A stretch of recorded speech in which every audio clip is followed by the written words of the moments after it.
Hey everyone, Ittarra here, bringing you the next episode of Warframe 101. In this episode, we're going to be discussing the end-all be-all of Warframe, Trade Chat. Now, how do we turn all of this nonsense, into platinum?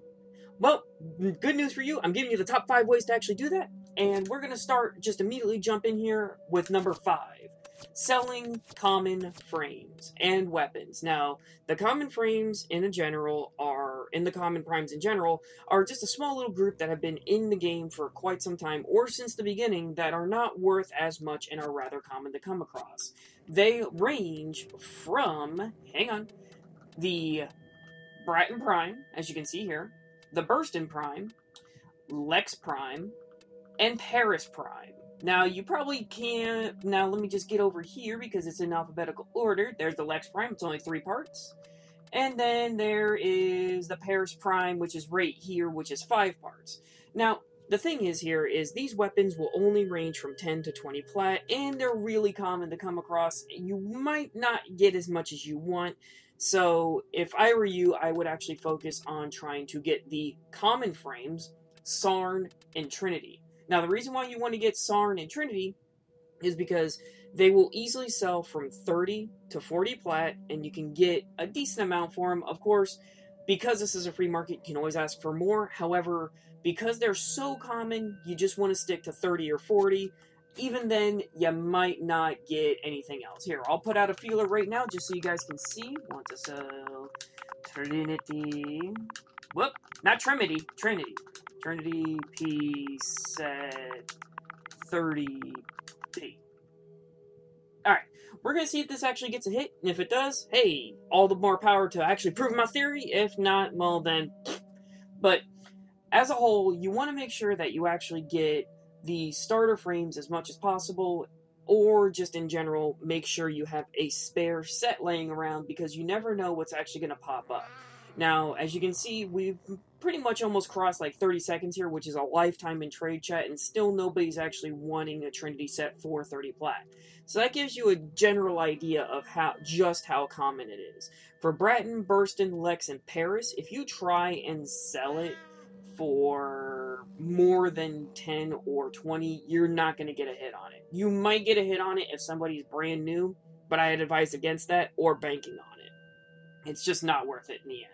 Alright, at number 4, we have relics. Most importantly, the rare drops from relics. A perfect example of the price difference between getting a common prime as opposed to one of these relics is Valbon Chassis or Valbon Prime in general.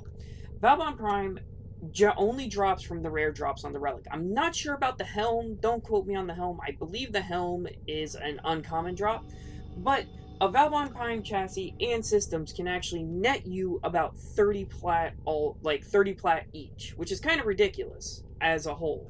Because would you rather farm for one rare part or an entire set that might not sell? Everybody will always be looking for a Valbon Prime, whatever, no matter what, because of how uncommon he is of a drop. Now, if you can see here, you have Shattering Justice, Fang Prime, and all this, but rarely do you actually see a Valbon Prime actually pop up in Trade Chat. So, you can probably net about 30 plat apart for him and actually not have any qualms or, people trying to lowball you or anything else.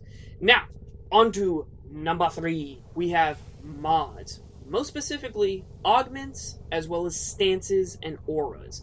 Now, mods are the basic bread and butter of Warframe. There is no ifs, ands, or buts about it. You cannot be good at Warframe without mods.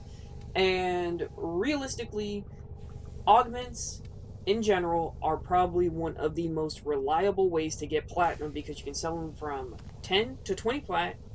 Right down the middle with 15, you'll get most people actually saying it. Every now and again, you'll get people asking for 10.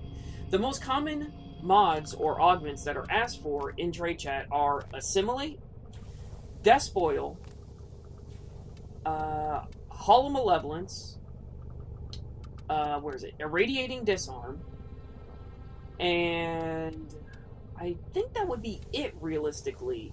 Oh, and Pilfering Swarm. Now, Assimilate drops from, I believe, where does Assimilate drop? Hang on, we're going to look at this up right now. Assimilate drops from, it's not new LOKA, is it? Mods, please. Use these to cleanse the unclean. Alright, Assimilate is from New LOKA as well as Pilfering Storm, which are going to be two of the most common ones that you want. Also, there are people looking for Calm and Frenzy with Equinox, but that kind of pops up only every now and again.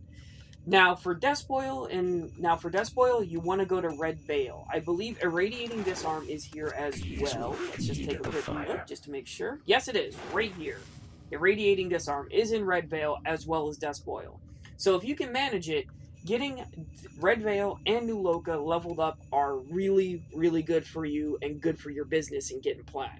Because it might not seem it, but when you have 132,000 rep and you have 25,000 to cost, you can easily get 5 mods at 15 a pop, would be around 60 or so plat. Not bad, realistically. And all you're doing is just playing the game and investing into whatever's needed. Now, we're going to go on to aura mods, because aura mods are quite tricky in how they are priced. And the reason I say that is because people will pay 20 for corrosive projection, as you see here, but they'll only pay 10 or 15 for either steel charge or energy siphon. 15 being the rare. They only want to pay 10. So if you can actually get somebody that's willing to pay 15 plat for an aura mod, that's whatever, you should take it, realistically. The only time that you ever don't want to do that is for Brief Respite and Growing Power. These are the only two that I've realized that are 40. And they drop from the Titania quest with the Apothecs that you find in Earth, the mantles. So, good luck on those. Trust me. It's a lot easier just waiting for the alerts to come up. Trust me on that. Alright, and now for actual just generic mods. Continuity, Flow, Intensify, and so on and so forth. Those are your basic mods that will fetch you about 5 to 10 plat. 10 on a good day, 5 on a normal day. Now, the most common mods that are asked for are things that drop from vaults. For those who do not know, you need a dragon key to get to these vaults. Hang on, let me just grab that real quick for you. Gear. We're gonna go right here where my beacons used to be because I've been farming the fuck out of them. They still haven't dropped me that black barrel. Dragon keys. You get these in Derelict. No, you don't get these. You get these from the dojo, but their use is in the Derelict. I apologize for that slip up. The Derelict themselves have vaults that drop mods such as Blind Rage, Transient Fortitude, where else is it? And Fleeting Expertise, Narrow-Minded. Essentially what these mods are is one positive, one negative. However, they are essential for you actually getting a endgame build, I feel. Probably not essential, but they help a great deal because what these mods do is it takes a mod such as Intensify and gives it more power, but you lose efficiency or you lose something else. One of the most sought after ones is Fleeting Expertise because of ability efficiency. Streamline is the smaller counterpart with 30%. This is 60. So every time that you are looking for one of these dragon mods, I'll call them dragon mods or vault mods or anything else, if it's a level 5, it's 20 plat. If it's a level 10, like Blind Rage or Narrow-Minded, you're getting into the hundreds. That is no exaggeration. A maxed Blind Rage, at least on Xbox One, will net you about 175 plat or more. I have rarely seen them pop up, and when they do, whew, you just roll in that money. But you have to make sure you have the credits as well as the endo to max them out. I believe I have a max, or a unranked transient here. Let's just type in trans and see what we get here. Yes, we do. Here we go. Alright, fusion. And we're just going to max it out so you guys can see. You need 30,000 endo and 1.5 million credits. So that's something to take into consideration. While there is a massive plat behind this, you have to make sure you have the resources available.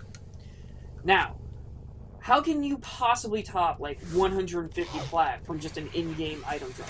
Well, we're going on to number 2 of the most reliable way to get your platinum. Stay tuned. The wait is over, Tenno. Barrow Key Tier has arrived. And just like that, as you heard it, number 2 on getting the most platinum for your worth is Barrow Key Tier. Now, Barrow only comes for, at least on Xbox, once every 2 weeks. I believe he comes every single week on PC. Now, the reason why Barrow is one of the most definitive ways of getting plat is because these weapons, Quanta Vandal, Prisma Tetra, Prisma Gurkata, Prisma Gorgon, immediately sell for 50 plat apiece. And all they cost are a special currency called ducats and credits. Ooh, excuse me. Now, here, another thing that Barrow sells are primed mods.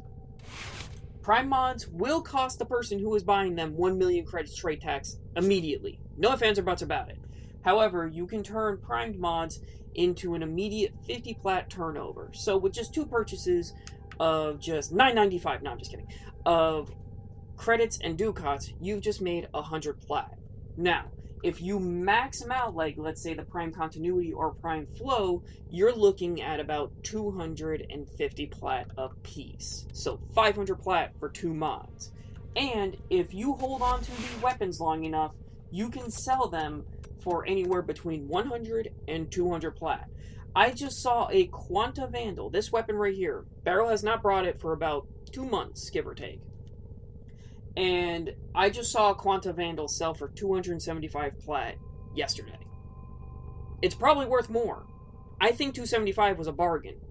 So it gives you an idea of just how much plat is waiting for you with Barrow. Now, I've noticed that it's only been the Quanta Vandal, the Prisma Gurkata, I believe there is one, and the Volcar Wraith. I don't know why the Wraith is there, but it happens every now and again. He will bring 1 weapon, generally, he will bring 1 weapon and a whole bunch of primed mods. The best investment for your time and money would be the weapons outright, because you don't have to worry about maxing them out right away. All you do is just sit on them and wait, and they gain value. Prime mods are for the Tenno on demand that are, you know, sitting on tens of millions of credits in Endo. So if I were you, if you're stuck on what to get, weapons will always appreciate over time, and primed mods will take a lot longer. Now, every now and again, he will bring different damage mods, such as the Impact set or the most popular Slash set. Now, these entire sets, at max, if he's been gone or hasn't brought them back for about 2-3 months, will net you 500 plat. Give or take. At least 500 plat. You can always part them out if you want to do individual pricing, just in case you don't have the set, or you might be missing one, or you feel you could get more if you did that. However, the reason why I did not bring up the Slash set in the mod section of this is solely because of the fact that there's only one way of getting them, and that's through Barrow, and that's once every 2 months. So we've gotten pretty high already. You know, we're talking hundreds worth of plat. But that's nothing compared to the most reliable way you can get your platinum in Warframe. And here's number 1. Number 1, Prime Junk. Now, here's the thing about Prime Junk. This is actually the most efficient way for you to get plat. And the reason for that is because getting relics, easy. Opening relics, easy. Everything is easy, and no matter what, there is always somebody in trade chat looking to buy Prime Junk. Today, I've only been on for about an hour and a half, and I saw 13 posts for people wanting to buy and sell Prime Junk at 2 to 3 plat apiece. Now, you might be wondering, why do I want to do that when I can just easily get these mods, the Barrow, and so on and so forth? Because Barrow only comes once every 2 weeks, or once a week if you're on PC. Relics are easily gained through just anything that revolves around endless waves, such as survivals, defenses, interceptions, excavations, anything of that nature, and you will get relics. And no matter what the relic drop is, when it comes down to the first 3 of these drops, you can sell it for platinum immediately. No matter what, there is value that will drop out of it. Unless it's a Forma, then you got fucked by RNG, but hey, who hasn't? So the way it works is you get a relic, you open it. No matter what the first 3 is, like I said, unless it's a Forma, you have gained platinum. Or you can save the junk, sell it to Barrow, and get something from him. But there is always somebody who is wanting to buy it. Prime junk is the #1 way to get your platinum. I can't believe that it actually is how it is, but it really is. And it's so easy to do that it's just kind of boring in all aspects, because all you have to do is just play the game. That's all you have to do. There's no special wait times, there's no anything. You just play the game, get the fissure, get the reactants, done. And if you do get the reactants, there's a chance that another relic will drop. At least from a capture mission. I've been getting that for some reason. But those are the top 5 ways to actually get your platinum in Warframe. You have the common primes that take the most time and you might not get it, but when you do sell it, it's a decent chunk of pocket change. You have the rare drops from relics, the single individual parts, however, because they are rare drops, you know, there's a chance you might not get them. And then you got the big bulk of just mods in general, for ranging from 20 to 250 plat. And then you have Barrow Key Tier himself, the infamous Void Trader, that gives you weapons, primed mods, and a few other things, like slash mod sets and so on and so forth, that you can sell for a very high price. And then you have the ultimate versatility in prime junk. No matter what, you can make platinum in this game really easily. You just have to make sure that you're not getting taken advantage of by getting slashed on your prices. And also, you got to make sure that you can invest the time into it. Now, this is not a way that you can eat. Now, this is not, you know, some cheat code and there's 53,000 platinum in your account. This actually requires you to take the time. However, the time is so easily invested into what you need that there's almost no reason for you not to do it. Well, everybody, this is Ittarra signing off. I hope you guys enjoyed this. Please leave a comment down below on what you want to see next in Warframe 101. Or if you have a topic in general that you would like me to go into, please leave a comment and I will be doing it no matter what. As long as I get the comment, you'll get it. Well, everybody, this is Ittarra signing off. I hope you guys enjoyed this, and I hope to see you guys in the next video. Take care, everyone, and be safe. Later! Oh, I forgot to stop it.